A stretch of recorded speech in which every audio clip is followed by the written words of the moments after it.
True love knows no goodbyes, only the path across a vast untime finds the love it left behind.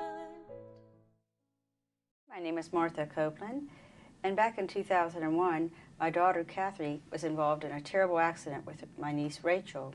And after the accident, the two girls made a pact that if one of them should ever die, the one in the spiritual world would come back and let the one in the physical world know they were okay.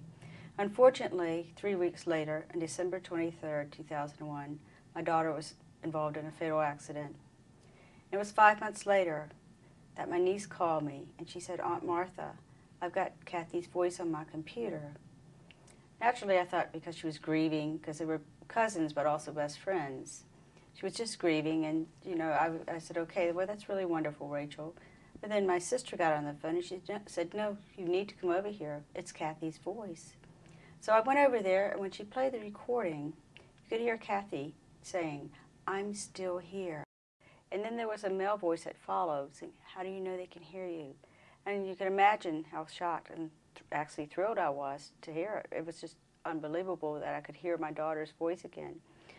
Rachel told me about the pact at that time that they had made. And she started laughing, saying what Kathy at the time told her. She said, "If I should go first, I'm going to write cat, cat, cat all over your computer screen."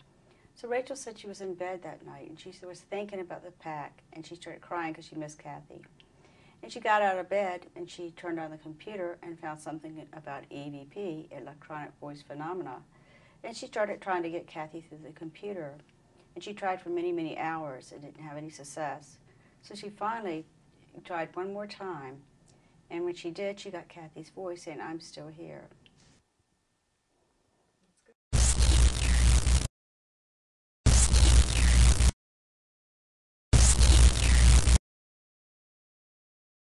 I had mothers that would come to my house, and they had lost children, and we started recording together. And in time, with much work, each mother was able to get their child's voice in the recordings. A mother in the group started emailing me, Karen Mossy, and I started picking up her son Rob's recordings, his voice in my recordings.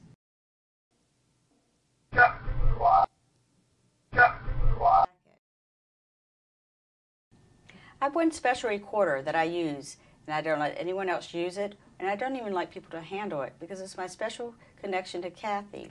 And I take this recorder everywhere I go, but on one vacation, I forgot to pack it.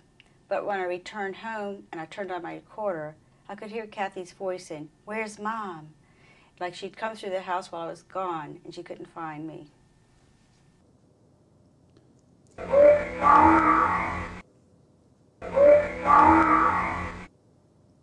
My recorders sometimes just mysteriously turn on by themselves. And one example is when I left my house one time and I forgot Kathy's dog Doja was in the house. When I returned home, he had made this huge mess, gigantic mess in my house. And I picked up my recorder, and when I played it, I could hear Kathy's voice saying, "Doja, no," like she's scolding the dog.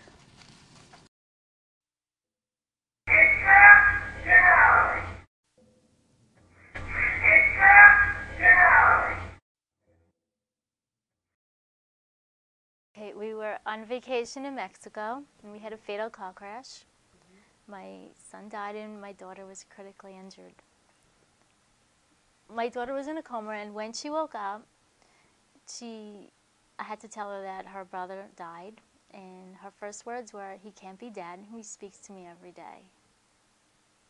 I just was really happy because I knew that he was around, and I was always looking for signs that my son was around. I would receive dimes, feathers, and actually when you're a mom and you're looking for your child, you accept anything as a sign.